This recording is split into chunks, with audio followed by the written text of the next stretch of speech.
All news के को founder Mohammad Zubair को लेकर एक बड़ी खबर सामने आई है। बड़ी खबर यह कि उन पर मामले कम होने का नाम नहीं ले रहे हैं, उन पर मुसीबतें कम होने का नाम नहीं ले रही। एक के बाद एक कई अलग अलग जगहों पर उन पर मामले दर्ज हो गए और उन्हें कोर्ट में पेश किया जा रहा है। बीते दिन भी यही रहा और उनकी कोर्ट में पेशी रही। बता दें कि आपको जुबैर के खिलाफ हाथरस में 2 केस दर्ज हैं जिनके खिलाफ उनकी पेशी हुई। लेकिन क्या आपने कभी सोचा कि आखिर जुबैर की दिक्कतें कम होने का नाम क्यों नहीं ले रही, जिसके कारण ये इतना बड़ा बवाल हुआ? उनका कुछ नहीं हुआ, लेकिन जिसने पर्दाफाश किया उसको जगह जगह पेशी देनी पड़ रही है, मामले दर्ज कराने पड़ रहे हैं। और मैं आपको एक बात और रख दूं इसमें कि आखिर धाराएं दोनों पे सेम लगी हैं, लेकिन एक पुलिस हिरासत में है, गिरफ्तार किया जा चुका है और दर बदर अलग अलग पेशी के लिए भटक रहे हैं, और दूसरी का कुछ पता नहीं है। नमस्कार, मैं हूं राशिद और शुरुआत करते हैं इस बड़ी खबर से कि आखिर देश में चल क्या रहा है। जो नफरत फैला के चला जाता है उस पर कोई एक्शन नहीं होता, और जो नफरती एजेंडे को बेनकाब करता है, जो सच को सामने लाता है, उसको कितनी दिक्कतों का सामना करना पड़ता है। ये मोहम्मद जुबैर उसका जीता जागता उदाहरण है।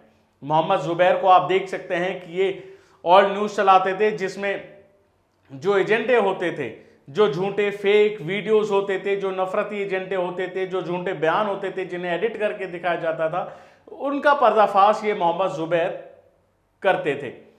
और इसीलिए ऑड न्यूज को जाना जाता है फैक्ट चेक के नाम पर। लेकिन फैक्ट चेक के नाम पे नुपुर शर्मा, जो कि पूर्व बीजेपी नेत्री थी, बयान देकर निकल जाती हैं और जुबैर उनके बयान को दिखाते हैं। साथ ही एक फिल्म का फोटो भी शेयर करते हैं जिस पर इन पे मामले दर्ज होने शुरू लग जाते हैं, मामले दर्ज होने शुरू हो जाते हैं और आज इनकी अलग अलग कोर्ट में पेशी होती है। कई जगह इनके खिलाफ मामले दर्ज हैं। लेकिन मैं आपको बताना चाहता हूं कि नुपुर शर्मा जो थी, जिसके कारण ये बवाल हुआ, पूरे देश में बवाल मचा, 3 जानें चली गई, क्या वो, जिसे कोर्ट ने भी कह दिया कि इन सब की जिम्मेदार नुपुर शर्मा है, क्या उसे पुलिस को उठाना चाहिए या फिर उसे जो ये फैक्ट चेक कर रहा था, जो ये सच दिखा रहा था? देखिए, तस्वीरें दोनों आपके सामने, एक तरफ नुपुर शर्मा है और एक तरफ जुबैर है। दोनों ने जो किया है वो आपके सामने है, लेकिन एक के खिलाफ कितना एक्शन होता है वो देख सकते हैं और दूसरे के खिलाफ क्या एक्शन हो रहा है वो आप देख सकते हैं। धाराएं दोनों पर सेम है, मैं आपको बता दूं, लेकिन जुबैर ने कोई भड़काऊ बयान नहीं दिया, कोई भड़काऊ भाषण नहीं दिया, इनके खिलाफ देश में प्रदर्शन नहीं हुए, आवाज नहीं उठाई, किसी की जान नहीं गई। फिर भी जुबैर आज पुलिस कस्टडी में है और कोर्ट में पेशी के लिए जा रहे हैं। आज पहले लगातार पेशी हो रही है क्योंकि मामले इतने दर्ज हैं। तो वहीं नुपुर शर्मा पर भी मामले दर्ज हो गए, मुंबई में भी, कोलकाता में भी, लेकिन ये आज भी आराम से बैठी हैं। क्यों? क्या मीडिया को सवाल नहीं पूछना चाहिए? इसमें आप किसको दोषी मानते हैं? सवाल बनता है जनता से, क्योंकि जनता से बड़ी कोई अदालत नहीं है, जनता से बड़ा कोई इंसाफ करने वाला नहीं है। अगर आप धर्म का चश्मा हटाकर देखेंगे, इंसाफ की नजरों से देखेंगे, तो आपको पता चलेगा कि आखिर सही क्या है और गलत क्या है। आप देखेंगे कि जब दोनों पे धाराएं सेम है तो पुलिस की कार्रवाई में बदलाव क्यों है। आप देखेंगे जब एक ने जो किया है उसे कुछ नहीं और दूसरा जो इसे फैक्ट चेक कर रहा था उसे कितनी सजा दी गई। आप आज का माहौल देखेंगे तो आपको पता चलेगा कि कैसे एक धर्म विशेष के खिलाफ, एक समुदाय के खिलाफ कितनी कट्टरपंथी से उन्हें पीटा जाता है, फंसा दिया जाता है, जेल में डाल दिया जाता है, और कोर्ट जब उन्हें निर्दोष साबित करता है तो वो कैसे टूटे हाथ पैरों के साथ अपने घर पे जाते हैं। क्यों? क्योंकि वो एक कौम से वास्ता रखते हैं, क्योंकि एक समुदाय से वास्ता रखते हैं। बस यही कसूर है। मैं आपको एक और तस्वीर दिखाना चाहता हूं, जरा ये तस्वीर देखिए।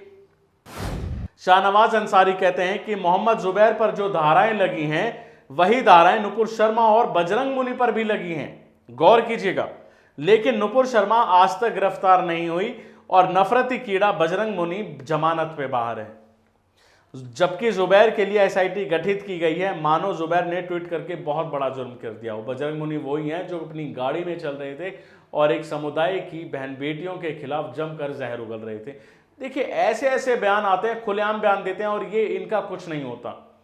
टीवी चैनलों पे आके बीजेपी नेत्री जो है वो बयान देके चली जाती है, उनका कुछ नहीं होता। लेकिन एक पत्रकार जो कि फैक्ट चेक करता है उसको धर लिया जाता है केवल एक ट्वीट की बदौलत जो 4 साल पहले का था। जो ताजे बयान है उन पर पुलिस कोई एक्शन नहीं ले रही, लेकिन जो पुराना ट्वीट है एक फोटो फिल्म का, उस पर ट्वीट कर दिया तो इन्हें बहुत मिर्ची लग गई और ये उसको उठा के ले गए।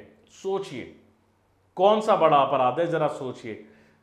धाराएं सेम है लेकिन कार्रवाई अलग है। दूसरी मैं आपको एक और तस्वीर दिखाना चाहूंगा शम्स तबरेज काज़मी की, जो मिल्लत टाइम से हैं और जो कहते हैं कि आज तक के दंगल में यह पत्रकार दंगा कराने की साजिश रच रही है, लगातार झूठ बोलकर हिंदुओं को मुसलमानों के खिलाफ भड़का रही है। योगी के केवल एक बयान पर इसने पूरे हफ्ता इस मुद्दे पर डिबेट किया, लेकिन देश की अर्थव्यवस्था बेहद खराब है जिस पर इसने एक भी दंगल नहीं किया। ये फोटोज आप देख सकते हैं, चित्रा त्रिपाठी और अलग अलग मुद्दों पर कैसे इस्लामिक राष्ट्र एक वर्ग की आबादी के खिलाफ ही अपने एजेंडे बुलंद कर रही हैं, लेकिन इन्होंने महंगाई पे डिबेट नहीं की, बेरोजगारी पे डिबेट नहीं की, आर्थिक स्थिति पे डिबेट नहीं की, जीएसटी पर डिबेट नहीं की, नोटबंदी पर डिबेट नहीं की, इन्होंने देश के हालातों पर डिबेट नहीं की, किसानों के मुद्दे पर इन्होंने डिबेट नहीं की, जो जाने जा रही हैं उन पे डिबेट नहीं की, अस्पतालों की क्या स्थिति है उन पर इन्होंने डिबेट नहीं की, कोरोना काल में कितनी जानें चली गई उस पर इन्होंने डिबेट नहीं की। डिबेट किस पे? हिंदू मुस्लिम पे, मंदिर मस्जिद पे, आपको भटकाना।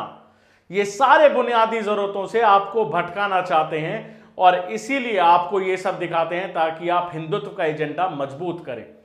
क्या जरूरत है इन मीडिया चैनलों? क्यों इनका बायकॉट नहीं किया जाना चाहिए? आप इन्हें देखना क्यों नहीं बंद करें? आप ये बताएं। जब ये दिन भर हिंदू मुस्लिम मंदिर मस्जिद दिखाएंगे तो आपके दिमाग में क्या आएगा? जब ये आपको दिन रात यही दिखा दिखाकर आपके माइंड को इस तरह वॉश कर देंगे कि आपके मन में भी हिंदुत्व जगने लगेगा और मंदिर मस्जिद हिंदू मुस्लिम में बस आप उलझ के रह जाएंगे। आप रोजगार की मांग नहीं करोगे, शिक्षा की मांग नहीं करोगे। जब आपको रोजगार नहीं मिलेगा तो आप कैसे आगे बढ़ोगे? जब आपको शिक्षा नहीं मिलेगी तो आपको कैसे नौकरी मिलेगी? जरा सोच के बताइए। आपके लिए मंदिर मस्जिद ज्यादा जरूरी है या फिर शिक्षा जरूरी है, रोजगार जरूरी है? इंसानियत के धर्म से देखिए, अपनी बुनियादी जरूरतों को बताइए। लेकिन ये मीडिया आजकल यही कर रही है।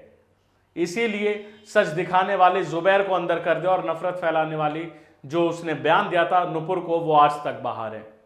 और ये मीडिया इसमें कोई सवाल नहीं पूछ रही बल्कि मास्टर स्ट्रोक बताती है सरकार की नीतियों को, सरकार को एक चाणक्य बताती है। वो उसने अपना काम बिल्कुल छोड़ दिया। उसका जो काम है वो मैंने आपको अभी दिखाया है स्क्रीनशॉट में कि मीडिया अपना काम कितना बखूबी कर रही है।